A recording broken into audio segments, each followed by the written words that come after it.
Ambrosio Velasco es licenciado en Ciencia Política por la Facultad de Ciencias Políticas y Sociales de la UNAM y maestro en Filosofía de la Ciencia por la UAM Iztapalapa. Cuenta con una segunda maestría y también con un doctorado en Ciencia Política por la Universidad de Minnesota en los Estados Unidos. Es investigador del Instituto de Investigaciones Filosóficas y ha sido profesor de la Facultad de Filosofía y Letras desde hace más de 45 años. Fue el primer coordinador del posgrado de Filosofía de la Ciencia y director de la Facultad de Filosofía y Letras durante 2 periodos. Ha publicado más de 100 obras académicas, entre las cuales destacan los libros 500 años de filosofías sobre el imperialismo y el colonialismo, republicanismo y multiculturalismo, y la persistencia del humanismo republicano en la conformación de nación y el Estado en México. Ha dictado cátedra en Argentina, España y Perú. Es miembro de la Academia Mexicana de Ciencias y de la Academia Mexicana de Ciencias Antropológicas. En 2017 recibió el reconocimiento Fray Alonso de la Veracruz, que otorga la Asociación Filosófica de México. Qué gusto tener aquí en TV UNAM, en Diálogos por la Democracia, al muy estimado y querido Ambrosio Velasco. Bienvenido, querido Ambrosio, aquí a tu casa. Muchas gracias, John, por esta invitación. Un gusto, un honor estar en tu programa y, desde luego, platicar con todo tu auditorio. Pues estamos de manteles largos. De veras, Ambrosio, eres una figura universitaria muy importante por todo lo que has escrito, investigado, lo que has pronunciado públicamente a lo largo de las décadas, tu gestión como director de la Facultad de Filosofía y Letras en una época pues, muy difícil, con muchos retos. Pues tenemos un rato para conversar. Vamos por partes. Yo quisiera entrar primero en una discusión sobre la democracia misma, porque tus puntos de vista, tus análisis son muy innovadores, muy refrescantes para alguien como yo y muchos que de repente en nuestros estudios, yo estudié sociología, ciencia política, en un inicio de un enfoque muy norteamericano, ¿no? Que hablaba de las transiciones a la democracia desde un punto de vista pues muy liberal, ¿no? Nos enseñaba incluso en los Estados Unidos que el liberalismo era el enfoque progresista. Claro, es una cosa. Yo hasta que llegué a México descubrí que el liberalismo es en realidad una filosofía política de la derecha o de centro de derecha, aunque esto está en disputa. ¿De dónde viene el liberalismo como escuela de pensamiento y cómo sigue afectándonos hoy en nuestra manera de ver el mundo y el mundo político en particular? Pues muchas gracias. Yo creo que es una pregunta muy relevante y yo creo que comparto contigo mucho de las fuentes de nuestra formación. Yo también estudié la licenciatura en Ciencia Política aquí y en Minnesota, en la universidad, una maestría en Ciencia Política. Y justo desde esta perspectiva de la politología, de la ciencia política, efectivamente se ensalza la democracia liberal, no solo como el mejor régimen posible, sino como el único viable, ¿no? La única vía de organización política libre, progresiva, etcétera. Y ciertamente esto no es así, ¿no? Si nosotros estudiamos tanto desde la perspectiva mexicana, latinoamericana, pero también desde una perspectiva histórica, pues el liberalismo surge en el siglo XVII como una estrategia para legitimar el poder central del Estado desde una perspectiva del pueblo o de los electores. Fíjate que es muy interesante cómo en el siglo XVII, sobre todo con Hobbes, hay esta transformación de las tradiciones políticas republicanas, tanto antigua, medieval y sobre todo renacentista, ¿no? Especialmente italiana. Cómo hay esta transformación de concebir la república como una forma de gobierno en la que la decisión tanto de la designación de autoridades como de la aceptación o rechazo del ejercicio del poder, lo tiene el pueblo en toda su pluralidad y con todas sus diferencias, cómo a partir del siglo XVII hay un cambio radical del papel del pueblo. Ya no es la opinión, el juicio, la participación de las clases sociales en su diversidad del pueblo, la que tiene que ser escuchada y atendida por el poder, sino su participación se reduce, como dice el propio Hobbes, a una transferencia de la autoridad del pueblo al soberano. Entonces, hay que ver, y ese es el origen del liberalismo, una concepción del poder en la que el pueblo transfiere el dominio que tiene originalmente sobre sí mismo a una persona ficticia, el Estado, ¿no? Y el Estado es el que decide, ya no tiene que someter a consulta, aprobación o rechazo de las diferentes organizaciones del pueblo las medidas políticas, sino decide con base en esa autorización que le ha dado el pueblo. Pero a ver, Ambrosio, sí. No vamos a meternos demasiado en las cuestiones teóricas porque es importante entender las cuestiones básicas, y lo que estás diciendo es que estás poniendo de cabeza la propaganda del liberalismo. El liberalismo se vende como la filosofía de la libertad, de la participación. Supuestamente Hobbes y luego Rousseau, que es otro enfoque, con esta idea del contrato social, generan esta idea del Estado moderno en que hay una obligación de tomar en cuenta la sociedad. Pero tú estás diciendo lo contrario, que más bien es a partir del liberalismo que se excluye al pueblo, lo cual es poner las cosas de cabeza. Explícame eso un poco más. Bueno, así lo veo yo, y lo veo con estos fundadores del liberalismo, principalmente antes de Hobbes, el mismo Francisco Suárez, jesuita y defensor del poder, de un poder papal muy fuerte, ¿no? Pero eso lo retoma, le da un sesgo laico Hobbes en la primera mitad, hacia mediados del siglo XVII, justamente para eso, para justificar un poder absoluto, justificarlo con base en la voluntad libre y racional del pueblo.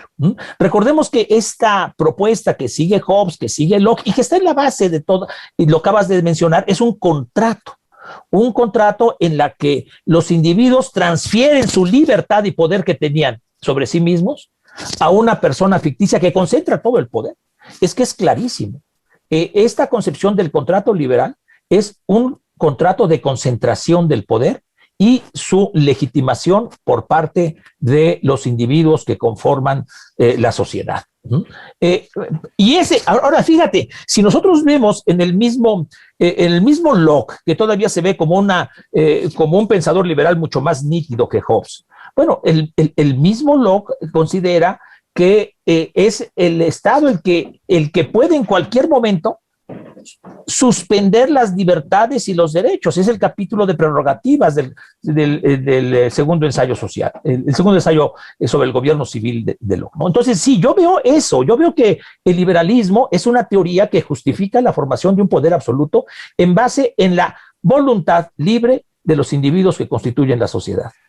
De acuerdo, esto es muy importante lo que estás planteando, porque lo que nos enseñan en la Facultad de Derecho a la mayoría de los alumnos es que más bien lo que tienes es una visión conservadora, monárquica, ¿no? Que esa es la derecha, el conservadurismo, y por otro lado tienes una visión pues liberal, libertaria, que defiende a los individuos frente a los abusos del Estado.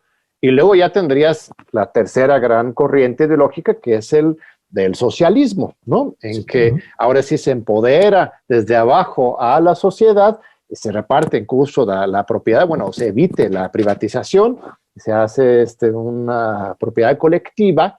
¿Eres entonces socialista? Ahí es donde está tu crítica. Mira, ¿comunista, marxista, o de dónde tú te paras con respecto a tu ángulo crítico hacia el liberalismo? Yo me paro desde una tradición anterior al liberalismo, una tradición política de gran arraigo histórico, de mucha presencia en nuestra historia mexicana, ¿no? Que es el republicanismo. Y distinguiría claramente el republicanismo del liberalismo. Por república, entiendo yo, una régimen, una forma de Estado basada en la participación continua de el pueblo, de la comunidad, y reconociendo la diversidad intrínseca, la pluralidad intrínseca del pueblo o de la comunidad. Es una tradición que viene desde luego desde la antigua Roma. Ahí está Cicerón, el gran republicano. La República Romana es un referente de la tradición republicana que es rescatada en el Renacimiento, tanto por Maquiavelo, por ejemplo, Guicciardini y Maquiavelo, el republicanismo florentino, como también por otra tradición republicana muy importante, iberoamericana, de la Escuela de Salamanca. Y la idea central es que todo poder justo proviene de la libertad libre y expresa del pueblo o comunidad sobre la cual se ejerce el poder, y además la comunidad retiene en todo momento, gran diferencia con el liberalismo, el derecho a revocar el mandato si el gobierno no procura efectivamente el bien de toda la comunidad. Inclusive en la versión más, digo yo, más radical del republicanismo iberoamericano de la Escuela de Salamanca, Vitoria, Domingo de Soto, Alonso de la Veracruz, se justifica el tiranicidio, ¿no? Si no se atiende a la revocación de... Entonces tenemos una tradición anterior al liberalismo mucho más radical respecto a los derechos, fuerza, control popular del poder, que ha sido negada por el liberalismo, ignorada por el liberalismo. Y esta tradición, a ver si me atrevo, a ver si me equivoco, cuando el presidente Andrés Manuel López Obrador, en sus mañaneras o en algún discurso público, dice: a mí me da desconfianza el concepto de sociedad civil. Y lo que a mí me gusta más bien es hablar del pueblo, de la lucha popular. Lo que él está intentando hacer ahí es canalizar esa vieja tradición republicana, latinoamericana, y criticar un poco esos conceptos liberales de la sociedad civil, ¿o ya estoy extrapolando demasiado? Mira, yo creo que el concepto de sociedad civil, que es un concepto muy, muy ambiguo, muy discutido, depende de qué concepto. Claramente Marx entiende el concepto de sociedad civil como la sociedad burguesa, ¿no? Sin duda. Pero hay otros autores, concretamente estoy pensando en Habermas, por ejemplo, en el mismo Antonio Gramsci, que le da otro sentido al concepto de sociedad civil como lo distinto y opuesto a la sociedad política, al Estado. Entonces, yo haría un distingo conceptual en relación al planteamiento y pregunta que haces, John. Si hemos de entender sociedad civil en el sentido marxista de la sociedad burguesa, que defiende exclusivamente los derechos de propiedad y con base en ello de explotación de la fuerza de trabajo, tiene razón López Obrador. Pero si entendemos el concepto de sociedad civil de esta forma, pues más del siglo XX, como lo entiende el marxismo crítico de Habermas o de Gramsci, pues me parece que no se justifica claro. esa crítica a la sociedad civil, porque la sociedad civil es en última instancia el conjunto de agrupaciones, sigo a Gramsci aquí, el conjunto de agrupaciones, organismos, corporaciones sociales al margen o libre del poder estatal. Y el republicanismo en este sentido es afín, necesita de este segundo concepto de sociedad civil, no del primero. Claro, entiendo conceptualmente lo que estás diciendo, pero de repente en el argot popular, la autodefinición de la sociedad, existe esa disyuntiva. Hubo una encuesta hace un par de años que lo hizo El Financiero, me parece, que decía que 2/3 partes del pueblo mexicano se considera pueblo y, perdón, no era 2/3, un 40% de la población se considera pueblo y otro 40% se considera clase media, no social civil, sino clase media. Y un 20% ahí perdido en medio. Y eso para mí, escrito, hemos comentado sobre esto con algunos colegas, habla de una especie de disyuntiva histórica en la cultura política de México, esa vieja cultura política de identificarse como pueblo, que yo respaldo y me parece muy importante por las razones que tú me estás diciendo, y esta nueva cultura política clase mediera que se define eventualmente como social civil, más allá de lo conceptual, sino hay ese quiebre histórico en el devenir de la cultura política mexicana, ¿no? Sí, mira, también el mismo concepto pueblo no es unívoco, ¿no? Eso es también, para una comparación muy puntual y además que nos define los dos grandes tradiciones republicanas, está el republicanismo del pueblo como comunidad homogénea, ¿no? Que es nuestra tradición, por cierto, es nuestra tradición hispanoamericana, iberoamericana. Y hay otro concepto que es precisamente el maquiaveliano. Para Maquiavelo, pueblo es una clase social. Maquiavelo considera que toda sociedad está dividida entre el pueblo y los poderosos, nobles, ¿no? El popolo grasso en italiano y el popolo minuto. El pueblo gordo, poderoso y el pueblo pequeño. Maquiavelo va a ser un defensor del pueblo como clase social baja, radical. Y además consideraría que todo régimen republicano debe favorecer fundamentalmente a esa clase social popular. Entonces, si seguimos esta tradición republicana maquiaveliana, dividida en clases, y dice Maquiavelo, lo mejor es que no desespere a los poderosos y satisfaga al pueblo. Sí. Pero como esto es muy difícil lograrlo, si tiene que escoger, el gobernante tiene que satisfacer los intereses del pueblo, primero porque es más fácil hacerlo y segundo porque son más nobles. El pueblo quiere simplemente no ser dominado ni explotado y en cambio los poderosos quieren dominar y explotar. Esta visión maquiaveliana del gran Maquiavelo republicano. Quiero decirte que yo siempre he leído a Maquiavelo y ahí coincido con intérpretes como Quentin Skinner, desde luego, y John Pocock, ¿no? Desde esta visión republicana, es un gran republicano.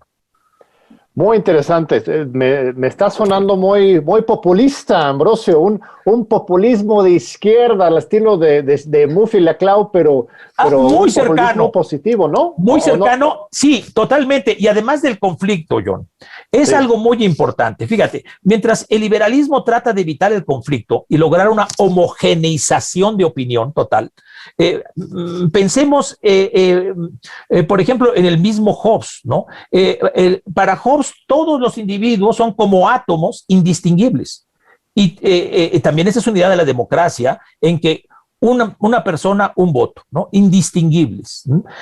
Y también los derechos son indistinguibles. Pero cuando tenemos sociedades diversas, cultural, socialmente diversas, está el cuestionamiento si los derechos deben de ser absolutamente homogéneos y si también debemos de considerar a todo ciudadano como indistinto a los demás. Ambrosio, estimado, perdón, te voy a interrumpir porque vamos a una breve pausa y seguimos con este fascinante diálogo con el doctor Ambrosio Velasco. No se vayan, regresamos ahora mismo. Aquí seguimos con Ambrosio Velasco. El doctor Ambrosio nos estaba estableciendo una distinción muy clara entre el liberalismo y el republicanismo o el populismo entendido de una manera crítica. Decía que por un lado el liberalismo le apuesta al consenso y a la homogeneidad de los ciudadanos y que al otro lado el republicanismo le apuesta al conflicto, abraza el conflicto como tal, Ambrosio. Sí, el conflicto para Maquiavelo en su libro sobre las primeras décadas de Tito Livio, Discurso sobre la primera, que es un libro por excelencia republicano, se hace la pregunta si los conflictos entre el pueblo y los nobles en la antigua República Romana fueron los que terminaron con la República. Dice, los que piensan así no entienden qué es la República. En toda sociedad, en todo estado donde haya libertad, habrá conflicto necesariamente, porque los hombres, los grupos y las clases sociales son distintas. Y lo importante de una república es gestionar el conflicto, no reprimirlo, y actuar a través de leyes emitidas o dictadas por representantes de las principales clases en conflicto. El Estado interno, la sociedad es conflictiva. El Estado también está dividido y está en conflicto. Lo importante es que haya equidad entre las partes en conflicto y se lleguen a acuerdos y negociaciones para el bien de todos. El bien común no es una idea preestablecida, es una idea que se construye a partir de las diferencias y del conflicto. Yo creo que esta es la diferencia fundamental entre una concepción republicana de la república. Chantal Mouffe hablará de la democracia agónica, ¿no?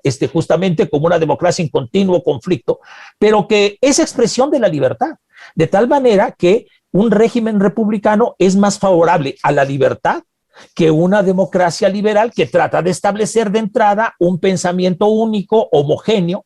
Pensemos, por ejemplo, en este gran filósofo liberal del siglo XX, ¿no? John Rawls. Recordemos que John Rawls distingue entre lo que él llama cultura política y cultura social. La cultura social es la diversidad de preferencias respecto a las concepciones de la vida, de lo bueno, de la felicidad, mientras que la cultura política debe de ser homogénea. Y claro, la cultura liberal, ¿qué más? ¿No? Los derechos establecidos. Y entonces, paradójicamente, en lo que respecta a la cultura popular, el liberalismo es mucho más restrictivo. Y esto es algo que inclusive un gran liberal de los más abiertos y plurales como John Stuart Mill, ¿no? Llega a considerar que por ejemplo, llega a hablar... Mi tocayo, de hecho, sabes que mis padres, mi padre, sí, teórico liberal, alumno de John Rawls, me puso a mí John Mill Ackerman por John Stuart Mill. Sí, el doctor Ackerman, sin lugar a duda, tuve la oportunidad de conocer a tu papá en el Instituto de Investigaciones Filosóficas hace algunas décadas, una conferencia espléndida sobre temas que estamos platicando, fíjate tú, porque lo que mostraba en una de sus investigaciones es que las razones por las cuales se llegan a consenso no son homogéneas. Lo que es homogéneo son los resultados, ¿no? Pero no las razones. Y pero bueno, entonces, esto va en contracorriente de un discurso actual que habla de que el problema con la sociedad, con la política en este momento de la cuarta transformación es la polarización, ¿no? Yo siempre digo que no, esto no es un problema, más bien lo que estamos viviendo es un aumento en la politización que genera debate y conflicto, y esto, en lugar de una señal de enfermedad, es precisamente una señal de salud de la patria hoy, el hecho de que tengamos tanto debate. Sí, de acuerdo. Donde hay libertad hay diferencias, dice Maquiavelo, este gran republicano. Y creo que esto lo podemos generalizar para toda república, ¿no? Ahora bien, creo que el reto de un gobierno republicano es justamente gestionar el conflicto, tratando de maximizar la satisfacción de los intereses en conflicto, pero en caso de imposibilidad de lograr armonizar todos los intereses, que es imposible, dar siempre preferencia, siguiendo la visión de Maquiavelo, ¿no?, al pueblo como clase social. Es decir, a los que menos derechos y privilegios han tenido, a los que no quieren ser explotados, y no a los que quieren explotar, ¿no? Esa es la esencia de la vida republicana para Maquiavelo. Pues me parece que desde mi punto de vista estás realmente construyendo un fundamento teórico para un planteamiento que para mí sería el más profundo de lo que eso podría llegar a ser la 4T. Me parece que sí hay que rescatar mucho, porque es un cuestionamiento al liberalismo y a la democracia elitista y un planteamiento en ese sentido de apoyar a los más vulnerables, pero todavía no se ha cuajado en la práctica, pero por lo menos como planteamiento, porque además este rescate histórico de las tres transformaciones anteriores, más allá de que opinemos de que si existe o no una cuarta, pero la mirada histórica hacia las tres transformaciones, y el rescate de la figura de Juárez mismo, de Morelos, de Cárdenas, es un esfuerzo porque hay nuestras propias raíces de México, en América Latina, mucho de eso está, no tenemos que ir a Europa para esos modelos, ¿no? Totalmente de acuerdo. Mira, qué bueno que sacas esta idea de las transformaciones de México. Yo en parte discrepo de si son 3 o 4 o cuántas. Me parece que una primera gran transformación es la conquista, sin duda alguna. Claro. Porque la nación mexicana, tal y como lo veían los independentistas, como lo veía Morelos, preexiste, es anterior a la conquista ¿no? Y se transforma a raíz de la conquista, no desaparece, ¿no? Pero esa es una primera gran transformación. Y una segunda gran transformación es la enorme síntesis a nivel de una filosofía universal de la historia. Tenemos que poner al mundo iberoamericano en el centro de la modernidad, no en la periferia, porque ninguna otra sociedad, ninguna otra región geopolítica tuvo tal enriquecimiento de culturas, de dos grandes, como dice Miguel León Portilla, somos resultado de dos grandes civilizaciones originarias, la mediterránea y la mesoamericana, cada una de ellas profundamente plurales. Y creo que esto es algo que debe apreciarse, porque el presidente López Obrador, como la mayoría de la visión de los hombres de Estado, considera que México se inicia en su independencia. No, México se inicia desde antes de la llegada de los españoles, de la conquista, de esa barbarie que realizaron, ¿no? Pero que también trajo como resultado una riquísima síntesis cultural, ¿no? Y esa es nuestra herencia, nuestra diversidad cultural, y ahí, de nuevo, una crítica al liberalismo, incluyendo al liberalismo mexicano y al liberalismo que también ensalza López Obrador. Es decir, todo liberalismo tiende a ser homogéneo, también el mexicano. Claro. Y también Juárez, desde luego, tiende a homogenizar derechos, claro, y culturas. Y ahí me parece que es un gran error no apreciar y validar y preservar la diversidad cultural como base de nuestra identidad nacional y como condición necesaria para una vida republicana. A ver, Ambrosio, pero la idea de la raza cósmica, Vasconcelos, al final de su vida terminó en posiciones, pues, fascistas. No, absolutamente. Fíjate que la diversidad... También hay un peligro por ahí, ¿no? Mira, yo distinguiría radicalmente el mestizaje. Fíjate que no utilicé la palabra mestizaje con todo conciencia. El mestizaje es un mito racista. Okay. Y desde luego, José Vasconcelos promovió mucho de esta idea de una raza cósmica, ¿no? Resultado del desarrollo histórico universal, pero que al final de cuentas excluye la diversidad cultural y la diversidad étnica. Claro. ¿No? Al igual que el liberalismo también esa concepción vasconcelista con la cual yo no estoy de acuerdo, y tampoco estoy de acuerdo, y déjame decírtelo, John, con toda honestidad, con nuestro lema universitario, propuesto por José Vasconcelos, por mi raza, no por mis razas, ni por mis pueblos, ni por mis culturas, por mi raza hablará el espíritu. Y el problema no es el espíritu, como algunos dicen, el espíritu es el concepto de cultura, obviamente, Geist, ¿no? El concepto de cultura. Pero el problema es que no somos una raza. Constitucionalmente, México es una nación, lo sabes perfectamente, mejor que yo, pluriétnica y multicultural. Y tanto el gobierno mexicano, desde la independencia, quiero decirte, hasta la actualidad, como nuestra universidad, está en deuda con ese compromiso de valorar, preservar y enriquecer la diversidad cultural, que no puede agotarse ni reducirse, y muchas gracias por tu observación crítica, al mestizaje, ni a una raza, ni a una fusión única de culturas, ¿no? Muy bien, quiero abordar otro tema teórico contigo antes de hablar sobre otras cosas más mundanas. El asunto de la ciencia es un tema que has investigado muy ampliamente, varios libros tienes sobre el tema, sobre la tecnociencia. Sí. Tú no utilizas el término del neoliberalismo científico, sino de tecnociencia. ¿Por qué no? Sí. Porque ha habido este debate muy fuerte en los últimos años, sobre todo a partir de las nuevas propuestas de CONACYT con la 4T. ¿No? Claro, mira, el concepto de liberalismo es ambiguo ya en sí mismo, y el de neoliberalismo es todavía más ambiguo. Entonces, hablar de una ciencia neoliberal todavía metemos más ambigüedad, ¿no? En cambio, yo prefiero partir de la propia filosofía y estudios sociales e históricos de la ciencia y ver cómo, déjame comentarte, déjame referirme a un pasaje clásico, a Platón, ¿no? El mito de Prometeo, porque recuerda que los científicos, la Facultad de Ciencias, tiene a Prometeo Prometeo muy enaltecido, ¿no? Porque roba el saber científico y técnico a los dioses para dárselo a los hombres. Pero Platón nos recuerda que Zeus castiga a Prometeo no por robar el fuego, sino por dárselo a unos hombres, nada más a unos, y no al resto, y se convierte en un arma de dominación, explotación y destrucción del hombre. Esa idea está desde hace 2500 años sobre la grandeza, pero también los peligros de la ciencia. Y es algo que la filosofía de la ciencia ha olvidado de la posguerra para acá.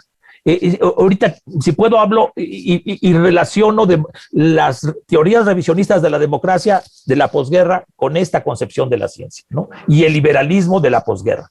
Pero lo que quiero señalar es que la ciencia nunca ha sido, o sea, durante la mayor parte de la historia fue un tipo de conocimiento, la ciencia y la tecnología, con todas sus transformaciones y diferencias, ¿no? No estamos diciendo que sea homogénea y única, ¿no? Pero la ciencia y la técnica han sido vistas como un conocimiento valioso, pero muy riesgoso si no se acompaña, nos dice Platón, de un sentido común de justicia, un sentido común de justicia.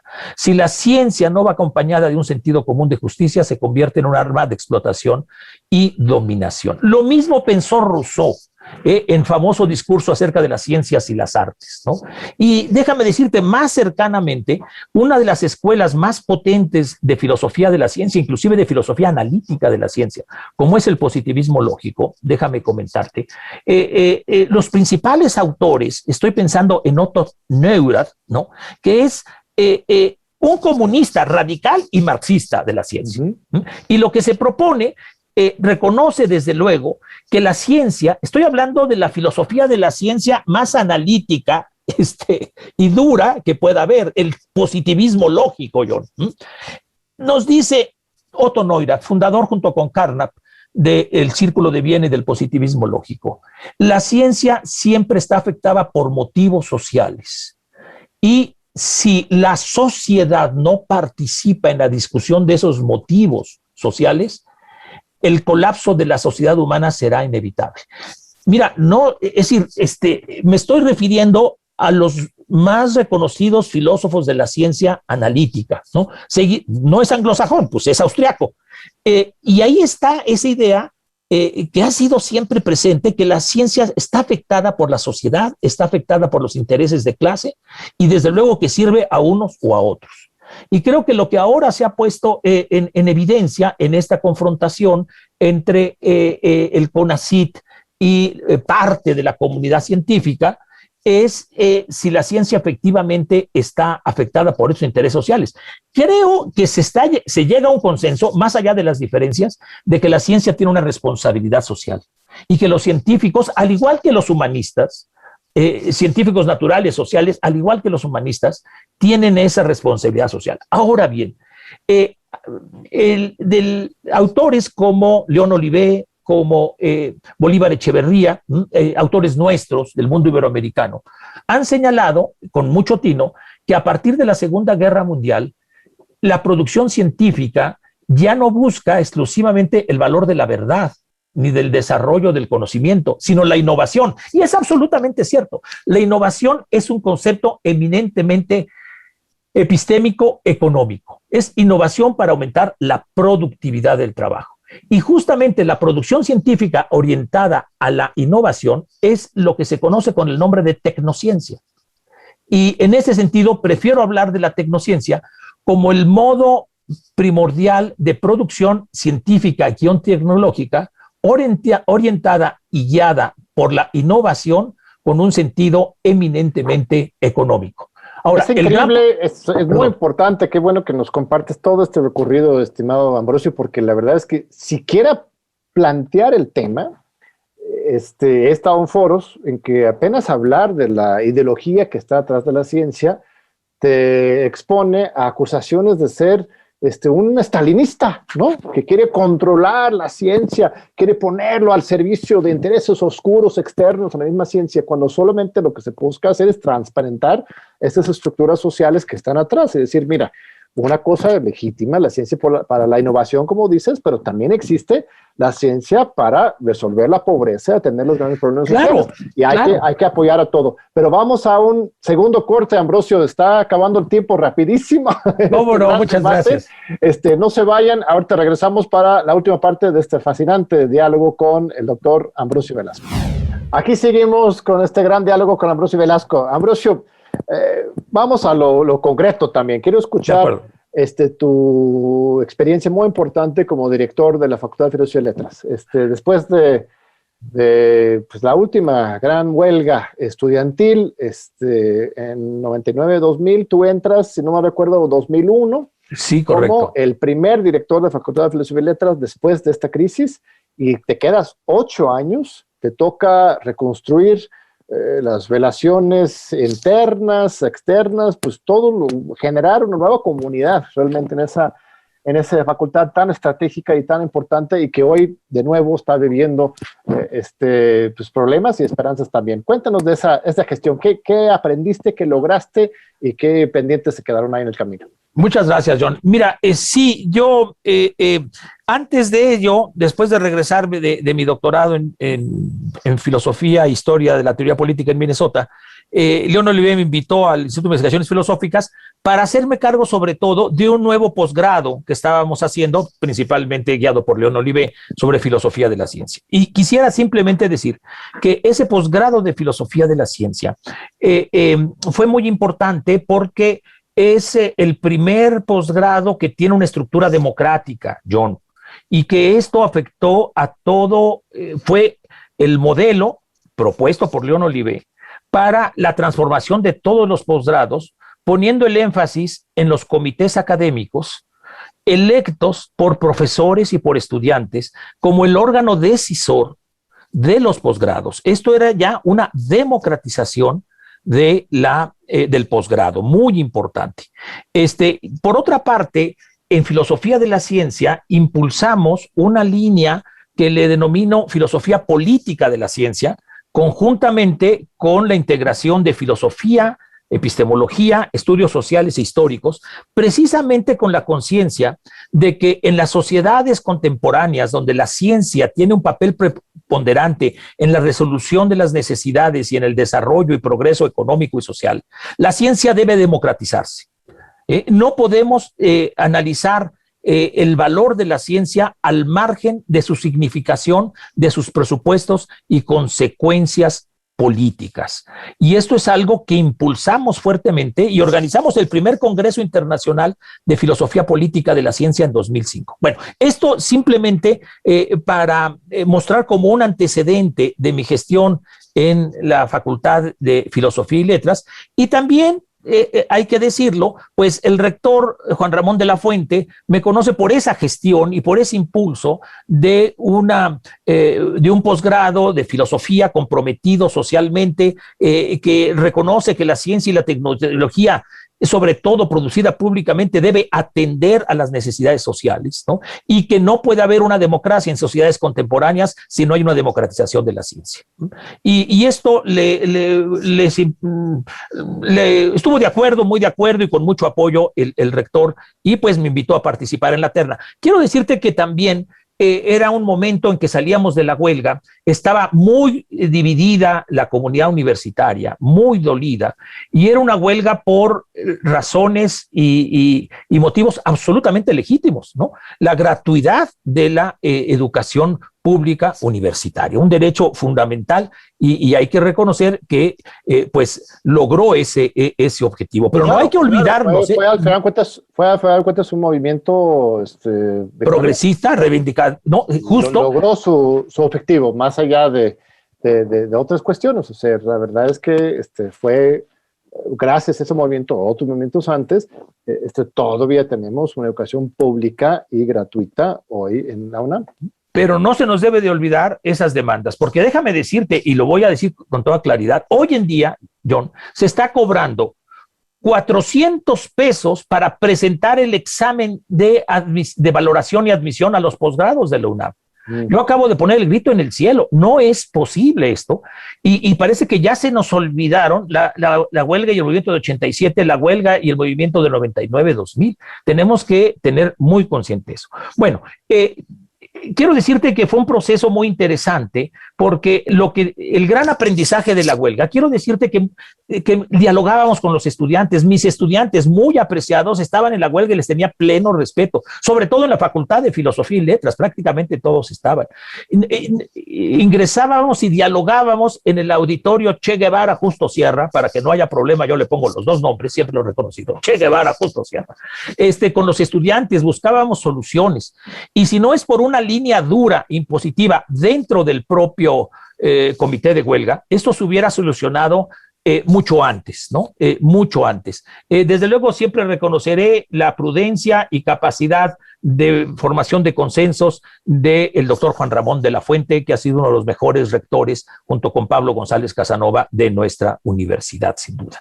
Y en esa situación entro con la clara conciencia de que hay que democratizar la vida académica y que no van en contrario, esto es muy importante, aumentar la participación de estudiantes y profesores con la calidad académica. Por el contrario, la mejor forma de preservar el pluralismo y la calidad académica es promoviendo la participación. Y esta también era una idea que compartíamos plenamente con el rector Juan Ramón de la Fuente. Y iniciamos esta estructura de posgrado de los comités académicos, yo los propuse también al interior de cada carrera. De tal manera que cada carrera tuviera su comité académico electo por profesores y alumnos al interior. Y sabes, fue una cosa que involucró una propuesta muy opuesta por algunas élites del poder dentro de la facultad y fuera de la facultad, pero que finalmente logramos sacarla, quiero decirte, adelante. Y esto fue de gran importancia. Por ejemplo, en el primer comité académico de filosofía estuvo uno de los hermanos Cerezo, que estaba en prisión por haber sido acusado injustamente de terrorismo, ¿no? Por poner un cuetón en que no lo puso, pues, ¿no? Pero fíjate qué significativo. Desde la cárcel, desde Almoyola, él participaba en el comité académico como representante de estudiantes de filosofía. Para mí era realmente un logro muy importante y muy satisfactorio, ¿no? Desde luego hubo momentos muy duros, como fue la otra vez lo comentábamos con el expresidente Correa, recordarás que le agradecí públicamente su defensa a nuestras estudiantes, a Lucía Moret particularmente, ¿no? Cómo la universidad se involucraba en la defensa de estudiantes que por su lucha absolutamente intelectual, legal, sin nada de violencia, fueron cuestionados por gobiernos represores como el gobierno de Colombia en aquel entonces, ¿no? Y lo que te quiero decir es que esta participación, diría yo, esta democratización de la vida académica de la facultad redituó en un fortalecimiento académico, ¿no? De la calidad académica al grado tal que gracias a ese esfuerzo comunitario, la facultad estaba henchida, estaba llena de actividades que estudiantes, profesores organizaban, mínimamente organizaba el director. El director apoyaba todas estas participaciones y llegamos a estar reconocidos entre las 20 más importantes facultades de humanidades en todo el mundo. Ahí tuviste la oportunidad entonces, para regresar al inicio de nuestra entrevista, de aplicar en la práctica tu filosofía republicana de pluralidad y conflicto. Y conflicto, claro. Ya en los hechos. Hoy hay otra huelga. Bueno, en este momento creo que no, pero justo antes de la pandemia estaba cerrada la Facultad de Filosofía y Letras. Cierto. Hay una movilización importante hoy, detonado un día por una causa y otro día por otra causa, una beta muy clara, feminista, a favor del derecho de las mujeres, pero en general hay una efervescencia en la UNAM. Esto también refleja una fortaleza de la UNAM, o más bien una falla. ¿Cómo entender este momento? Mira, tan yo lo vería como una oportunidad, Efectivamente, hay manifestaciones de creciente descontento frente a el olvido de los logros y transformaciones pocas o muchas que se habían hecho, principalmente durante la gestión de Juan Ramón de la Fuente, como respuesta al movimiento de la huelga de 99-2000, que fue muy pedagógico, sobre todo en su primera etapa, en la etapa hasta el momento en que finalmente se retiran las cuotas. Ahí se había logrado el triunfo y ya no había justificación de seguirla, eso quiero decírtelo, ¿no? Pero se nos olvida ese movimiento y se nos olvida que la universidad tiene que ser sensible a las transformaciones del país y transformarse junto con el país y promoverla, no dependiente del gobierno, no dependiente de la 4T, claro. Pero es urgente una democratización de la UNAM, una menor centralización. Concretamente, vuelvo a los posgrados, ¿no? Y algunas licenciaturas. Ha habido en los últimos años una centralización creciente de la Coordinación General de Posgrado sobre las autonomías de los posgrados, de cada uno de los posgrados. Y era una de las más importantes reformas que se había logrado. Entonces, tenemos que estar muy atentos. Hay que agregar a ello las demandas de las mujeres, ¿no? Por la equidad de género y contra la violencia de género. El conflicto que vivió la facultad es una gran enseñanza, pero que debe de estar presente en toda la universidad, no solo en la facultad. Es decir, me parece que la universidad, como todo el país, si el país está en un proceso de democratización todavía muy discutido, todavía muy polemizado, que desde mi punto de vista tiene que ser mucho más claramente republicano, plural, equitativo, en el conflicto, pero la universidad no puede quedarse al margen. Tiene que transformarse a sí misma y contribuir desde su autonomía a una verdadera democratización del saber, de las ciencias, de las humanidades con compromiso social. Sí, es un gran proyecto y también hay pues, oportunistas que de repente aprovechan de estas causas para pues, hacer desmanes y violencia, ¿no? Sí. Uno no sabe si son provocadores, si son personas que simplemente aprovechan el contexto para desquitarse por otros temas, pero ya está muy frecuente, pues, estos acontecimientos de saqueos, de robos, de destrucción directa de las instalaciones inaceptables e injustificadas. Yo creo que no había visto antes, ni siquiera en los momentos más oscuros de aquella huelga, había ese tipo de destrucción. Ellos siempre hacían un cuidado de los espacios, una autogestión, pero eso de agredir directamente las instalaciones universitarias sí es un fenómeno nuevo, ¿no? Mira, yo creo que lo hubo antes, no tan intenso, no tan intenso. Cuando entregaron las instalaciones estaban bastante deterioradas, porque estoy hablando del año 2000, porque el movimiento estudiantil duró 6 meses, 7 meses, ¿no? Y después ya se prolongó de una manera injustificada y ya eran gentes de universidad. Ese es el gran problema de nuestra universidad, la indefensión.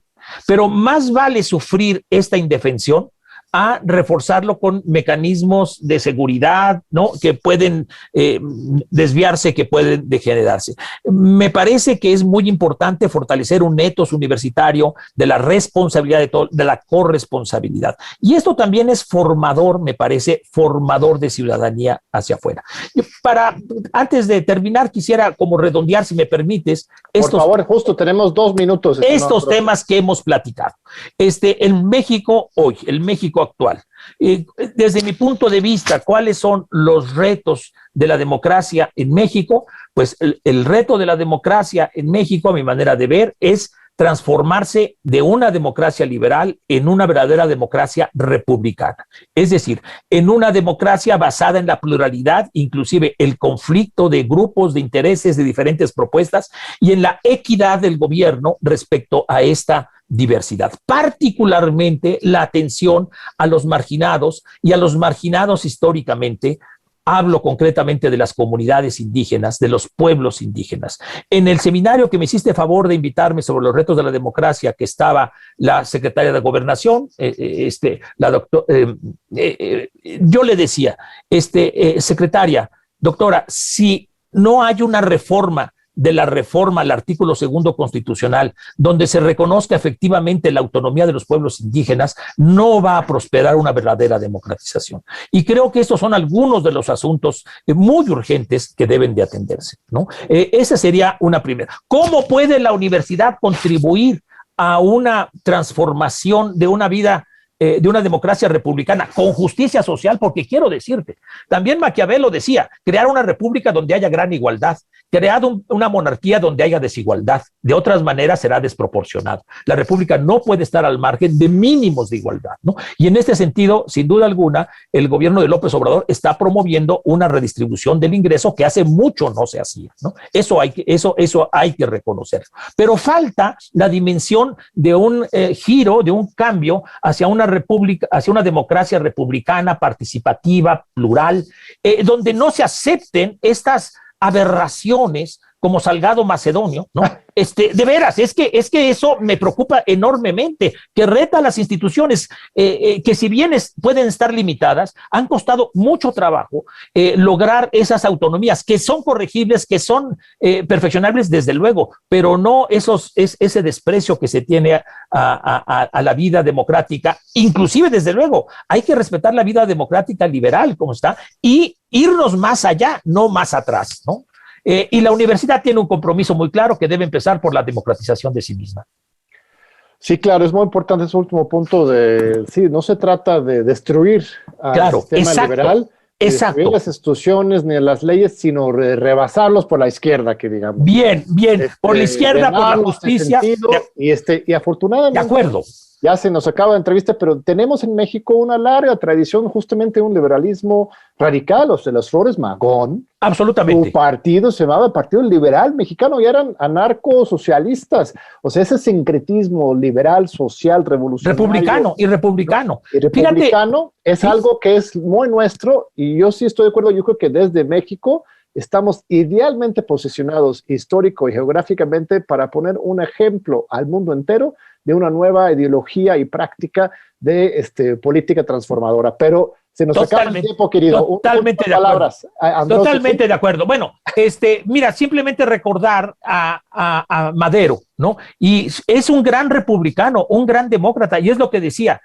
¿Cómo notamos que hay democracia? Si hay oposición, si hay diversidad, si hay libertad, y si la gente no es tan pobre para que tenga que abandonar el país e irse a Estados Unidos, y si no se le despoja al campesino, y si no se le despoja al obrero. Tenemos que retomar nuestros ideales de la revolución de independencia, de la revolución de 10, nuestros ideales de independencia y nuestros ideales republicanos de los grandes humanistas como Alonso de la Veracruz, que he platicado mucho, Bartolomé de las Casas, que cuestionaron el colonialismo y el imperialismo hace precisamente 500 años. Y muy retomar bien, también, por último, una mención, ¿no? La visión de la democracia radical de Pablo González Casanova, nuestro gran rector, creo que debemos retomarla. Por supuesto que sí, querido Ambrosio, pues muchísimas gracias. Gracias. Al contrario. A estar con nosotros, querida audiencia, y nos vemos de nuevo en 8 días aquí en TV1.